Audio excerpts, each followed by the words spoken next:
أعوذ بالله من الشيطان الرجيم بسم الله الرحمن الرحيم الحمد لله رب العالمين والصلاة والسلام على سيدنا ونبينا أبي القاسم المصطفى محمد وآله الطاهرين. Assalamu alaikum, brothers and sisters, and welcome to another session of Mizan Live covering different aspects of Islamic thought. I hope everyone is well. This is the last session we're having in March, and after this week, inshallah, we're going to move on to April. Inshallah, to know which of us are going to have sessions in April, how many sessions, please just you want to look out for the flyer that we're going to be putting out soon for the April sessions. I know that Shaykh Mahdi might be doing a couple less sessions in the coming month. I'll probably be doing all of the Wednesdays of the upcoming month, meaning the month of April. Assalamu alaikum to everyone who's joining us, and thanks for tuning in. So let us go over last week's articles very quickly before we get into today's lesson. So last week we started with article 38, of the book Doctrines of Shia Islam. In article 38, Ayatollah Subhani, he starts talking about, from article 38 onwards rather, he starts talking about Sifat al-Fi'l of Allah subhanahu wa ta'ala, stuff that we've talked about before, and most of you knew about more or less, even before these sessions. So, Sifatul Fi'l, those attributes of God's divine action. I'm not going to go over the description of that anymore. I think we've repeated it enough. There are three things he discusses in this chapter, which is made up of 3 articles. This chapter has 3 articles in it, if I'm not mistaken, which is article 38 to 41, if I'm not mistaken. One second, excuse me. Yeah, what I have here is, articles 38, 39, 40, 41. Yeah, so these 3 articles. So this chapter is made up of 3 articles. Now, each article speaks about one of 3 of the divine attributes of God that have to do with divine action. And assalamu alaikum to the rest of you who are joining and saying salam. Article 38 talks about God's words, God's speech, and I discussed that in depth last week. We know that the Quran talks about this.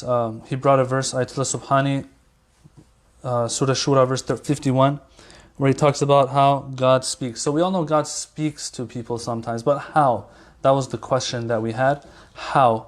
So he explained, according to the verse, Surah Shura, verse 51, it was either through wahi, revelation, or inspiration, min wara'i hijab, from behind a veil, and that was explained last week as well. Aw yursila rasulan, or he sends a messenger or an agent, an angel, to come down. Okay, so that was how God speaks. So the closest you'll get to speech actually in these 3 is the second one, min wara'i hijab, from behind a veil. In other words, a voice or sound is made and words are said, but not through a mouth. Not that God has a mouth. What rather is happening is that God is making this voice or sound, and meanings are put across to the person, the addressee of those words. Like in Prophet Musa's case, we all know about the story of Prophet Musa and how Allah kind of quote unquote spoke with him. That's the closest you'll get to actual human speech when it comes to God. Min wara'i hijab, from behind a veil. But there was an explanation there too. It doesn't mean that God has a voice, doesn't mean that God has a mouth. And there were some hadiths as well that I think we covered. Now, that was one meaning of kalamullah, or the speech of God. We also had another interpretation of kalamullah, kalimatullah. And over there, it wasn't about speech, it was about God's action and what God does. And that how God, whatever He does, is a sign of Him. In other words, hence, it is an action, it is a kalima of Him. Because the kalima and word is a sign of the person speaking that word. So in that sense, it's a sign, and everything that has been created is a sign of Allah. And then this famous verse of Surah Kahf, verse 109, that if the sea was to be ink, and the trees were to be pens, the kalimat of Allah couldn't be written. And Allama Tabatabai explained in his tafsir that here kalimat and words doesn't mean actual words that God speaks. If we were to transcribe them, we won't have enough room, or paper, or ink, or pens to do it. No. He said what is meant here is anything, any object that has been created, anything that has existence is a kalimatullah. So we had two interpretations for kalamullah, kalimatullah, speech of God. One of these two, either it is through a veil, from behind a veil, through inspiration / revelation, or through sending a messenger, meaning an angel. That was one interpretation. Another interpretation is that kalima, when we say kalamullah, it means the things that Allah has created. So khalqullah, in other words. Both of them, in both of their interpretations, will be attributes and qualities of God's action, not God's essence, God's action, because He has to do them, He has to bring them about. Alright, and then we moved on to Article 39. Since we were talking about the word of God, the speech of God, and so on, we had a problem, and that was Mihnatul Quran, the Inquisition of the Quran. As I said and I explained before, there was a little history here, that during the time of some of the Abbasid Khalifas, there was a whole theological discussion. Is the Quran qadim or is it hadith? Is the Quran something that is created, or is it something that was eternal and was always there from the beginning? There was no time that the Quran didn't exist. For you and I, this might seem like not a very important discussion, but back then people got in big trouble for not believing in the fact that the Quran is hadith, something that was created and didn't exist all the time. And the Khalifas, some Khalifas would push for it until Mutawakkil came into power and eventually stopped this. Anyway, there was a history to that. Mihnatul Quran. Ayatollah Subhani, he says, look, we can solve the problem very easily. When we talk about the speech of God and the words of God, we can tell if this word of God, whether it's the Quran or anything else, is hadith or qadim, is something that was created and didn't exist before, or wasn't eternal with God, or was eternal from the beginning. And when I say eternal, of course, it's for lack of better words. Eternal means something that never dies, never ends, in the future. I'm talking about from the beginning it was there. So anyway, he says, look, if what you mean by Quran is the book of the Quran and the words that are in it, one. Or two, if you mean the words that Angel Jibreel brought down to the Holy Prophet, two. Or three, what you mean by Quran is the concepts and meanings and those kinds of things, and the stories that you have in the Quran regarding the prophets and their stories. If any of these three is meant by the Quran, that means the Quran is going to be hadith, because these are things that have to be created. They weren't there from the beginning. The prophets weren't there from the beginning. Their stories weren't there from the beginning, right?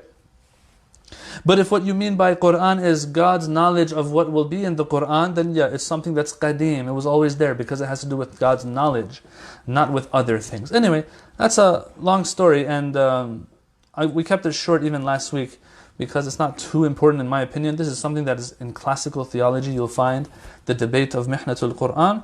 We're going to move on. He just mentions this in passing because we were talking about the word of God, and the biggest word of God is the Quran. So he just felt that it's befitting just to insert that into the book, in this part of the book. Okay, so that was one attribute of action, one of the sifatul fi'l of God, the speech of God. And then you had sidq, the truthfulness or always being right. And we talked about that. If someone's not going to be truthful, it's because either they're mistaken or they're lying, both of which have their roots in deficiencies. A person who lies or a person who makes mistakes, and that's so as a result you can't call them someone who is truthful, then this person, the mistake they're making or the lie that they're committing is rooted in a deficiency they have. Either they are ignorant, or they are in need, or they are in trouble and in danger, and that's why they have to do things like this. All of which do not apply to Allah subhanahu wa ta'ala. So, Allah is as-sadiq, the one who is truthful and is always right, not wrong, not mistaken. Because He has knowledge and He has power. Nothing can force Him, nothing can get Him in trouble, nothing can endanger Him. And He's not ignorant as a result to make mistakes either. So that's the sidq of Allah. So that's another one of the sifatul fi'l, one of the attributes of action of God. That when He speaks or when He says something, then He is right about it. Either right, He's right and truthful about it. Wa alaikum assalam, sisters who are joining us, and brothers. Alright, the last sifatul fi'l that was discussed was hikmah of Allah, the wisdom of Allah subhanahu wa ta'ala. So wisdom can have different meanings. What He defines wisdom as, He gave it two parts. Number one, He says that whatever Allah does is done in the best form. Number one. Number two, in the best way possible. Number two is that Allah subhanahu wa ta'ala, when He does things, they are purposeful. They're not in vain. They're not just for nothing. Yeah, there's a purpose behind them. So what He does is purposeful and in the best way, and is done in the best way possible for that action. That is wisdom. A person who is wise makes sure to do things in a purposeful way and in the best manner. Okay, and I gave examples of how people who are not wise, they will do things that are not purposeful sometimes, or they will do things that are purposeful, but they're not done in the best way to secure the interests of the person doing them. Allah subhanahu wa ta'ala, none of this applies to Him either. He is the all-wise. That means He will never do something that goes against these two main pillars of wisdom. For that, He brought two verses of the Quran, and He also brought rational argumentation as well. He brought that. So for the verses, He said, look at the verse that says, Sun Allah alladhi atqana kulla shay. This is the creation of God, the one whom made everything in the most perfect manner. So that proves, according to the Quran, that when He does something, He'll do it in the best way. To prove that He doesn't do things in vain and everything He does is purposeful, مَا خَلَقْنَا السَّمَاءَ وَالْأَرْضِ وَمَا بَيْنَهُمَا بَاطِلًا. We did not create the sky and the earth and whatever's in between them in vain, batilan, in falsehood. No. Everything has a purpose for it. There's a reason for it. It's not batil. It has to do with truth. So that was Quranic proof that whatever He does is in line with wisdom. But then He also brought a rational argument as well. He said, listen, if we have proven from before and have concluded from before that God is ultimate perfection, when something is ultimate perfection, we have to understand that sometimes people, they are mistaken about when it comes to their understanding of ultimate perfection. If we understand what perfection is, you can only expect things that are done by this perfect entity to be perfect as well, or in the most perfect manner that they can be in. So that's his rational argument. He says Allah is wise. Why? Because wisdom had these two pillars in its definition. And since He is all perfection, you can be sure that these two pillars of the definition of wisdom will be secured in everything that He does. Okay, alhamdulillah. That is so far. Those were three of the sifatul fi'l of Allah subhanahu wa ta'ala. He moves on and he closes the chapter of as-sifat al-thubutiyya, the positive actions or the affirmative qualities, of God. The affirmative qualities, those qualities that can be attributed to Allah subhanahu wa ta'ala. He closes the chapter there, which were, of course, these qualities were two parts as we discussed. Some were sifatul dhat and some were sifatul fi'l. Some were qualities of His essence, some were qualities of His action. Alright, closing that chapter, opening up the next chapter, and that's today's lesson. That we are talking now about the negated sifat, the negated qualities of God. When we say negated qualities of God, it doesn't mean that God has certain qualities that are negated. No, negated qualities of God means the qualities, the attributes, the characteristics that we cannot associate God with. We cannot attribute to God. Because they will lead to a deficiency somewhere in Him. Okay, so he begins by, in Article 32, he goes over what sifat as-salbiya were, these negated sifat, these negated qualities. He says, we recalled above, or explained before, that the attributes of God can be divided into two categories, those of Jamal and those of Jalal. Those that pertain to perfection and Jamal are referred to as attributes of beauty or positive, affirmative attributes. While those that refer indirectly to God by negating what He is not, and which relate to imperfection or deficiency that we can't attribute to Him, are referred to as attributes of majesty or as negative attributes, or as I like to call them, negated attributes. Okay. What is the purpose of these negated qualities? The intention behind the formulation of negated attributes is to negate, excuse me, is to negate from the divine reality and Allah any possible susceptibility to imperfection. So we're like, be careful, don't attribute these things to Him, because if you do, we are attributing to Him deficiency, and we're afraid He is way higher than that.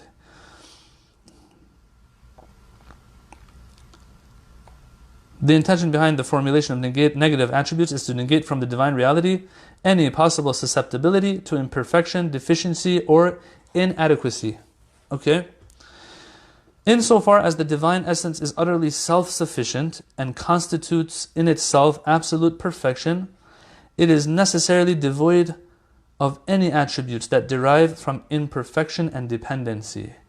So he's explaining how God is and how you cannot describe Him in any manner that would imply His imperfection or dependency. From this point of view, Muslim theologians argue that God does not have a body. Okay, so as a result of this, we can't say He has a body. So these are some examples of negated attributes. Having a body, nor is He material. He is not a locus for any other entity. What does that mean? Locus, not locust, but locus.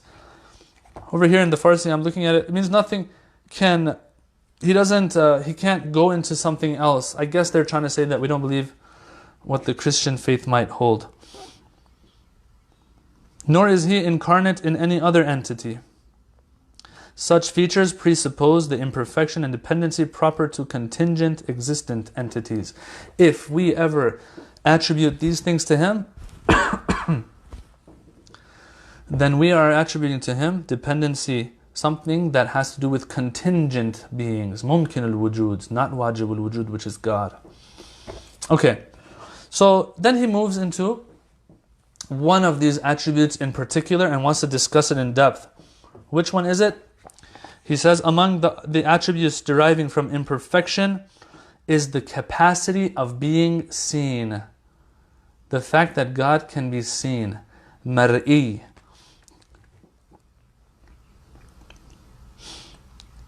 In order for why is one of these attributes that are negated from Him the capacity of being seen, visibility? Why? He says, because in order to be seen, an object must fulfill the conditions of visual sense perception. If you want to be able to see something, brothers and sisters, it has to fulfill a few conditions that have to do with our senses. Okay? Such as, 1, being in a particular place. I can only see something if it's in a particular place and I look in that place, at that place. If I don't look in that direction, I won't see it anymore, right?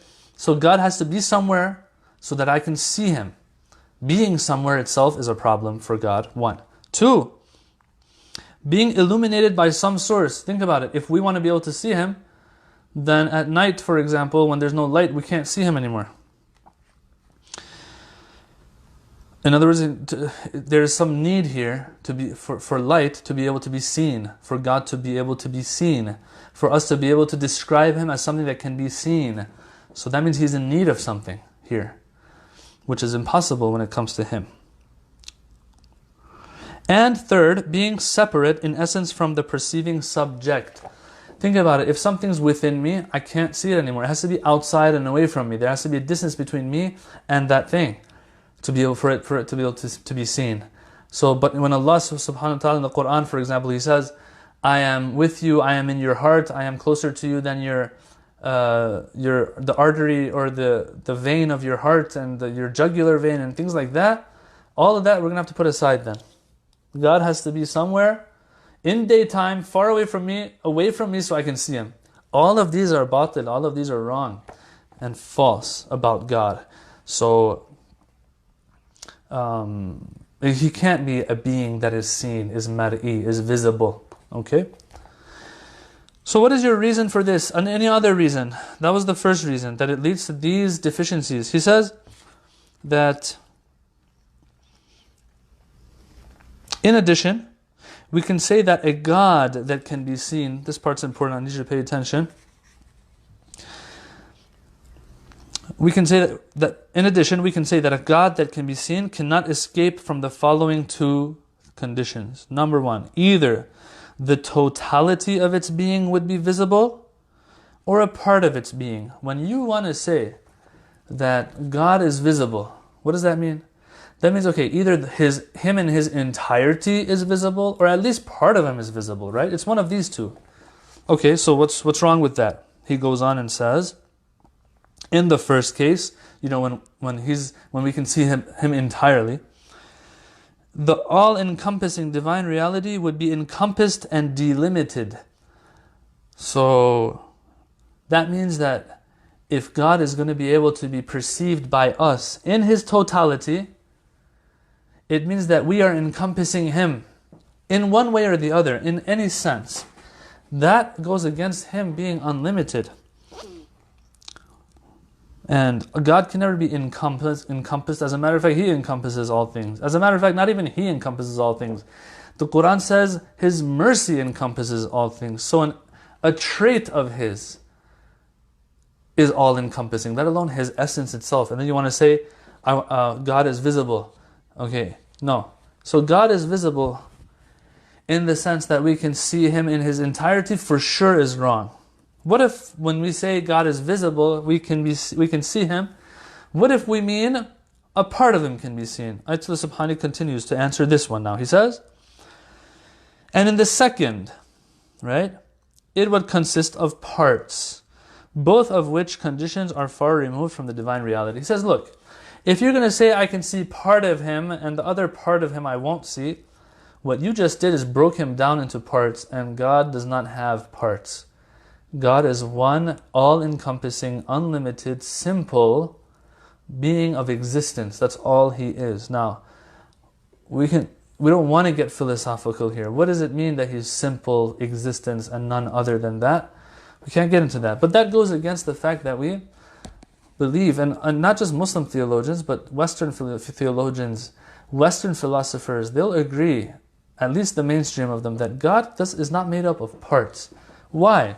Because if he's made up of parts, that means he's in need of his parts, or else he won't exist anymore. Right? If he doesn't exist anymore, if he doesn't have any parts anymore, he's not going to exist. That means he's in need. That goes against him being the wajibul wujud, and how everything is dependent on him, not him being dependent on anything. In this case, if he has parts, if he's made up of parts, that means he relies on his parts, or else he won't exist. And that is dependency itself. And it goes against him being God to begin with. Okay.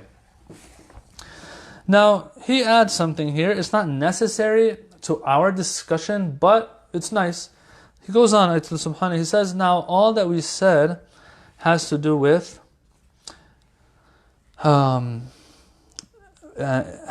is regarding the vision of, the vision, he says the corporeal, sensible vision, the visibility of God through our vision, through our eyes. When we say he's not visible, it means through the physical eyes that we have. Or else the eyes of the heart is a different story, he says. The eyes of the heart is a different story.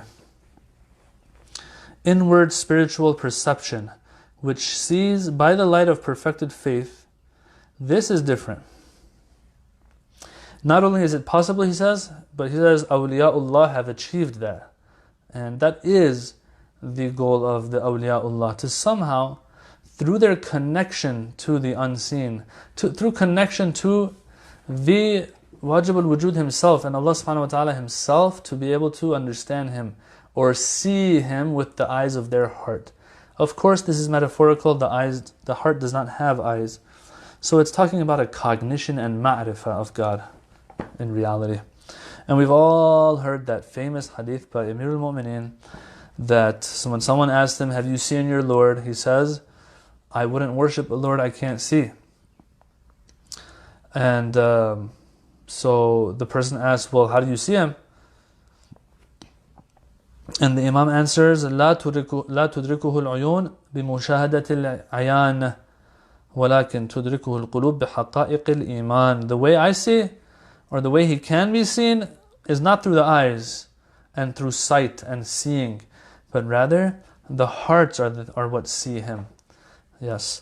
So everything that we said about God not being seen has to do with the eyes of the face, not the eyes of the heart. Now, that was an intellectual, rational argumentation for why God cannot be seen, and that one of the qualities or negated qualities of God is visibility and the capacity to be seen.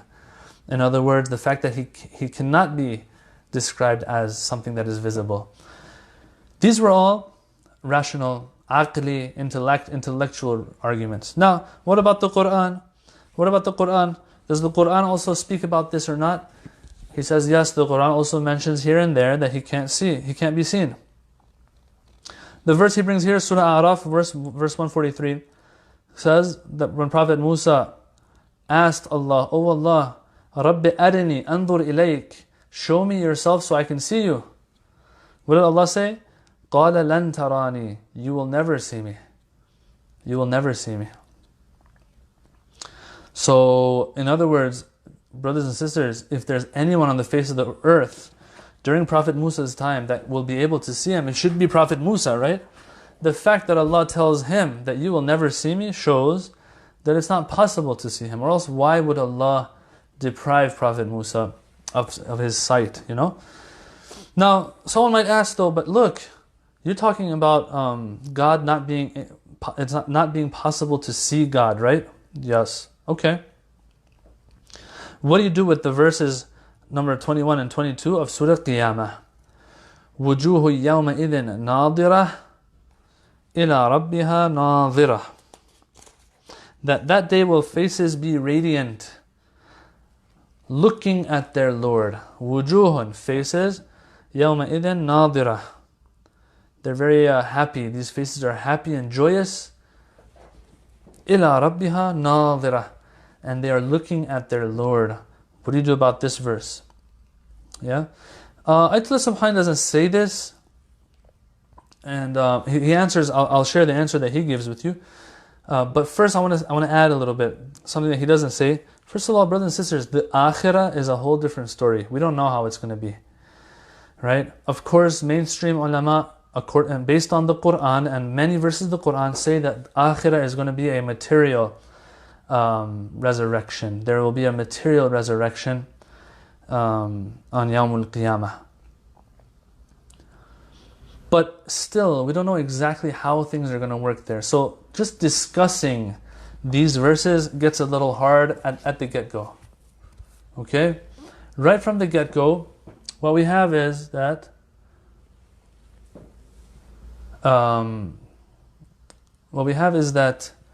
look, we're talking about dunya and God being visible in the dunya, in this world we live in right now.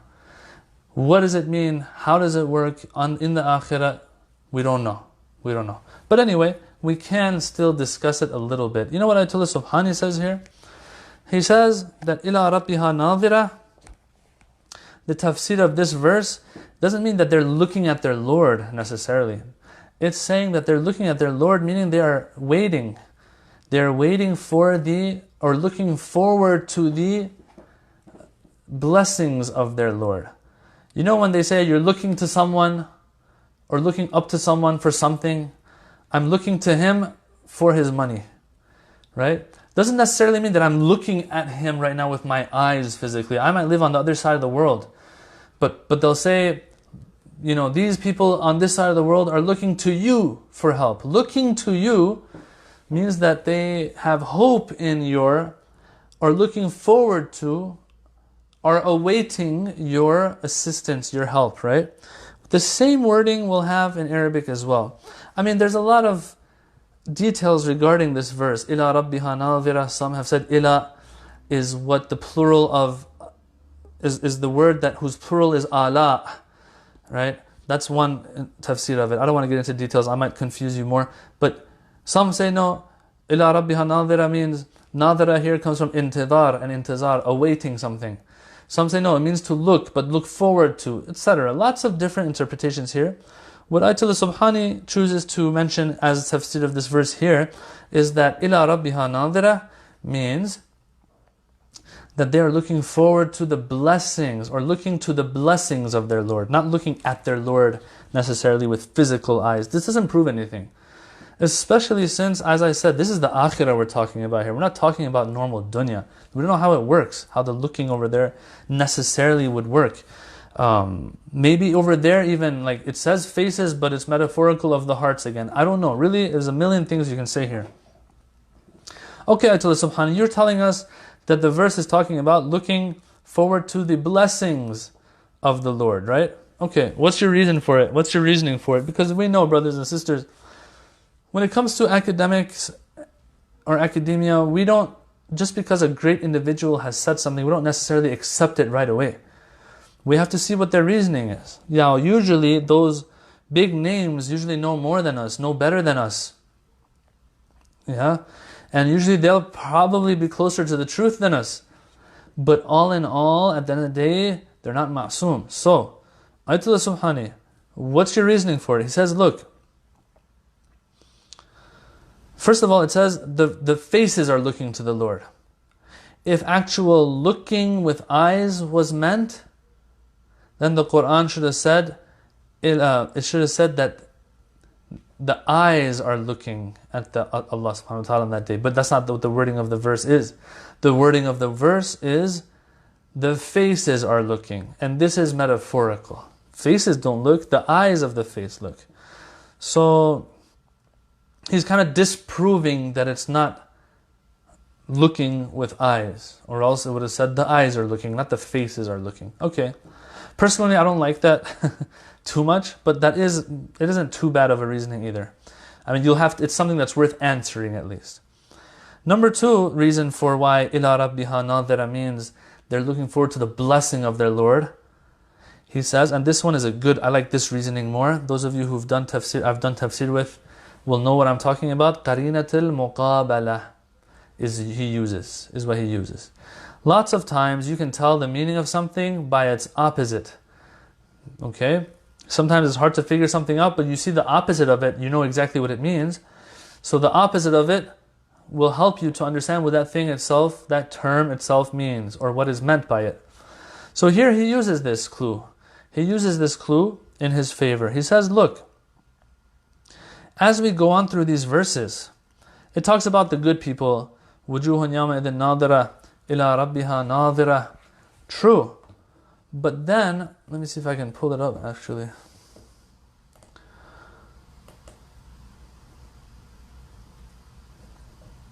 This is Surah Qiyamah, verse 21.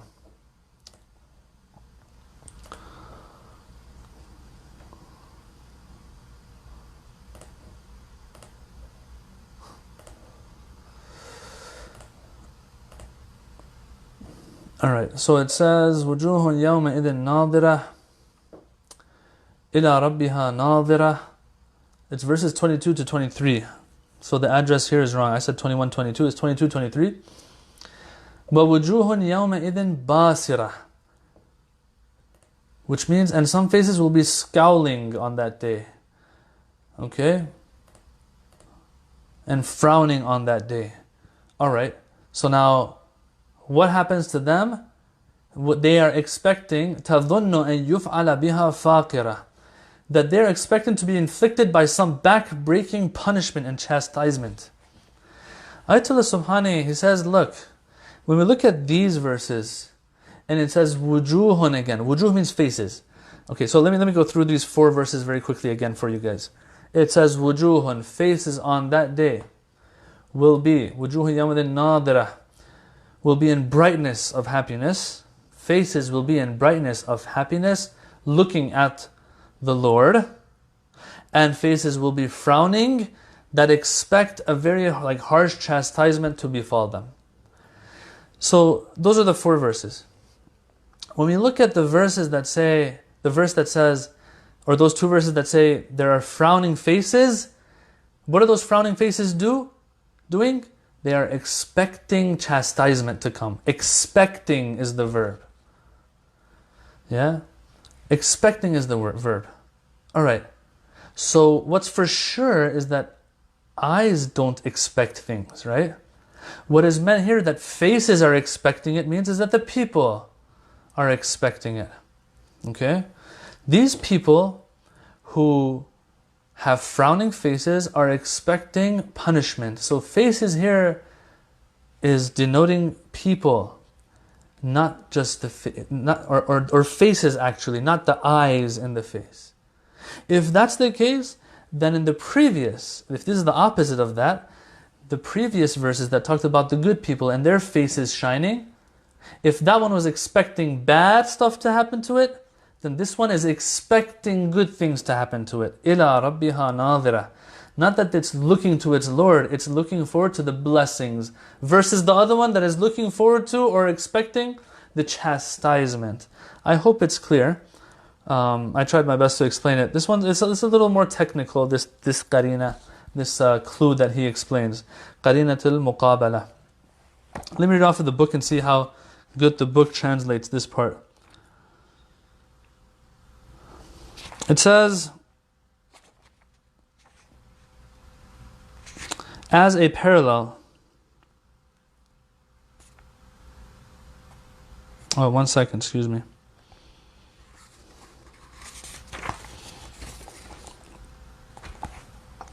The book just like puts 2-3 paragraphs together and doesn't separate them. So it's hard to find exactly where.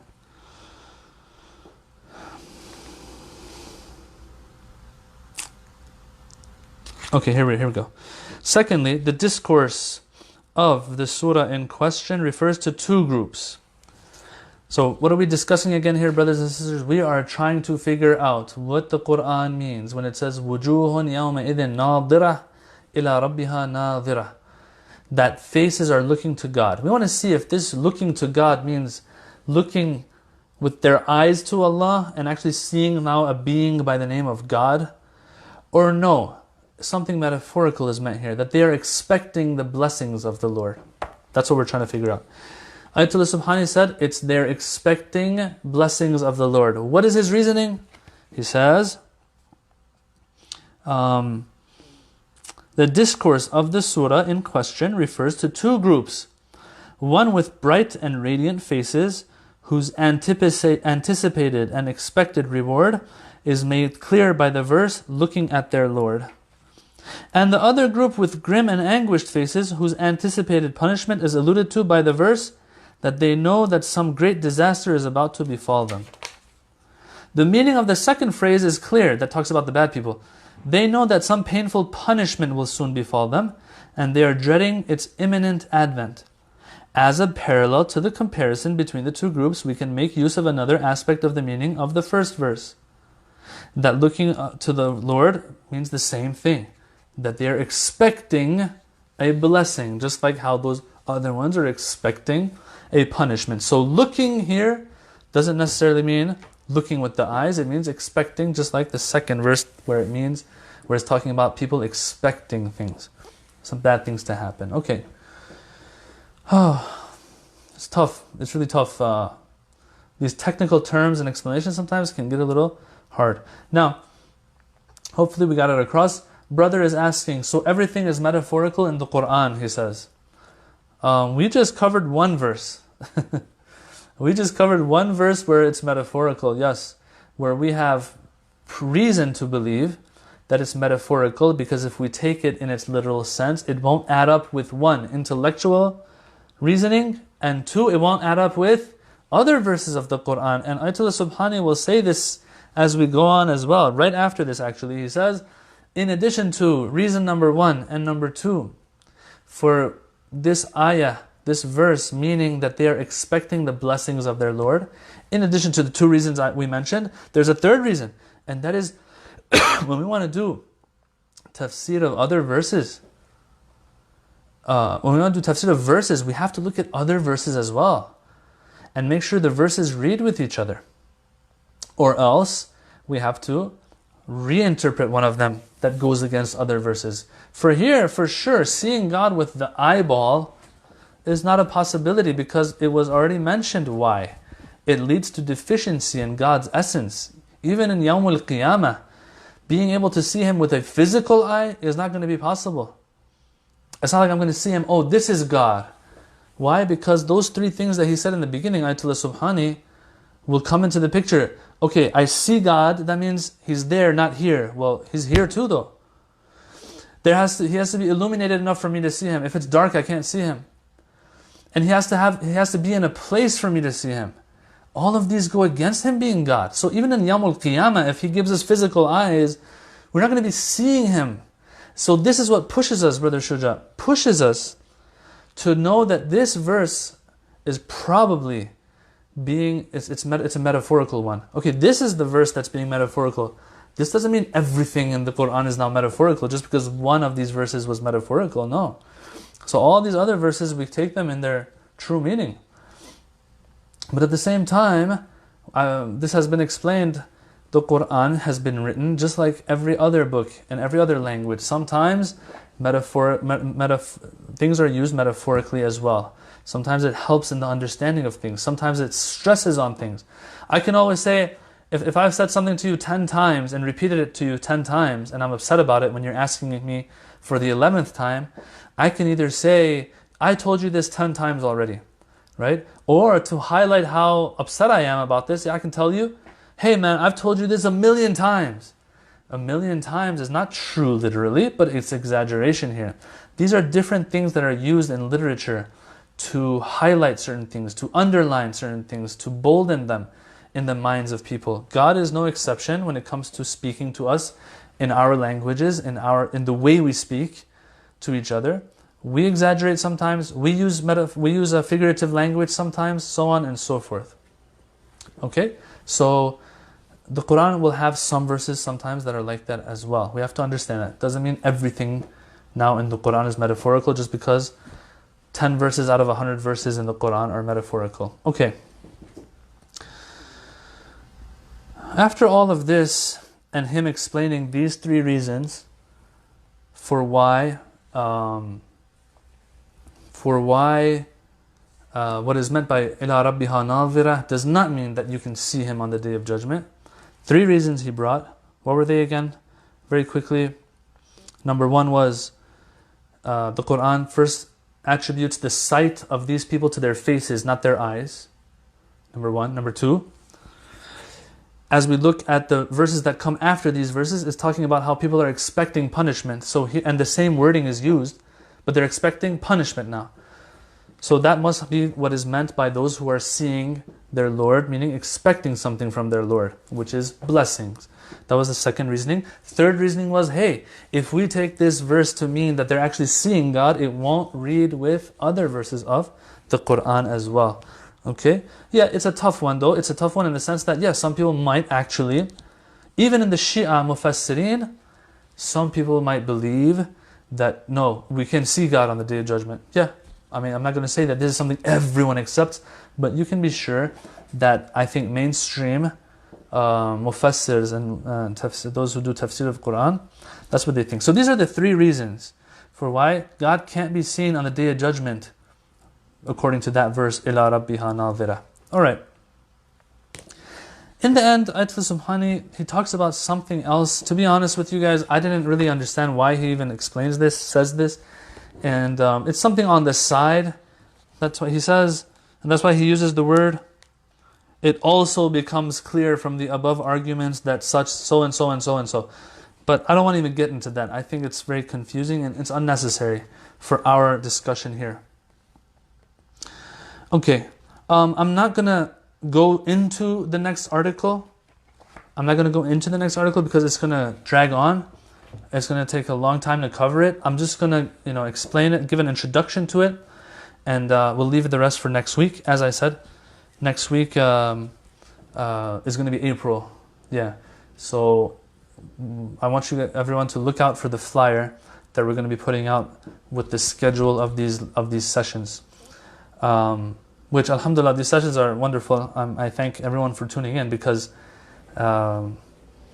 wherever I go, I'll have a few people who'll tell me, "Oh yeah, we follow that. You know, we can't watch it live, but we tune in later and we watch it. We listen to it on our way to work."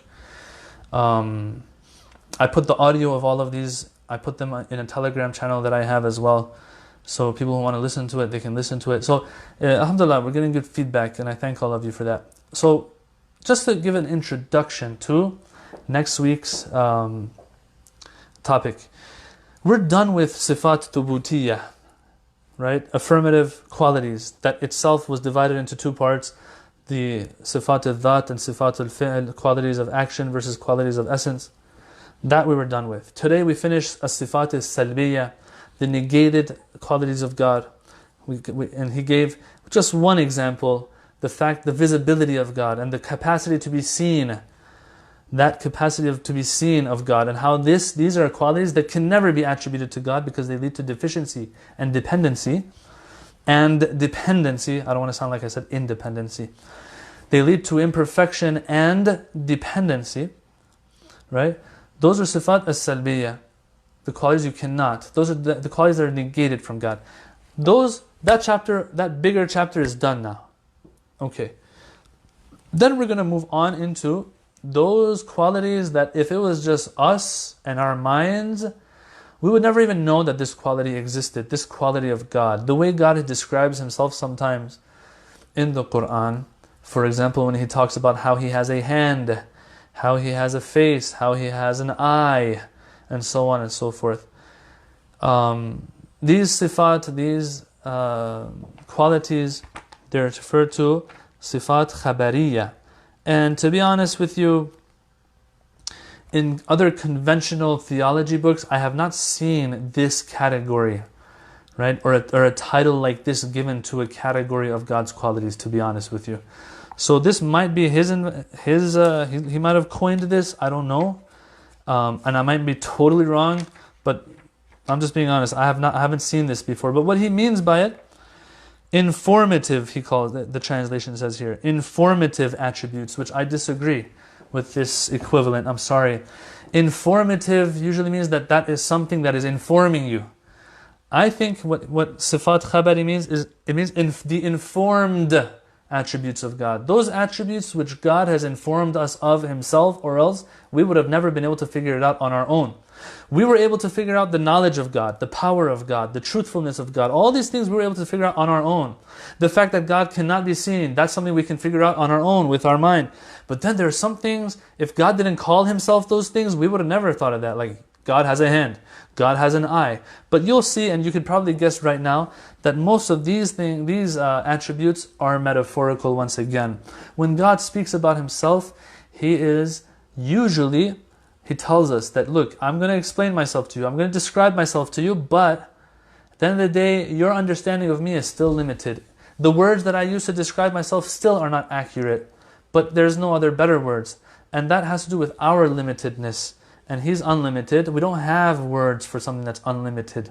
Something that can really denote to us his attributes in their unlimited form. Because at the end of the day, we're all limited beings. Okay, so that's an introduction to the next chapter. It starts with article 43. I thank all of you for tuning in once again. Inshallah till next week. Wassalamu alaikum wa rahmatullahi wa barakatuh.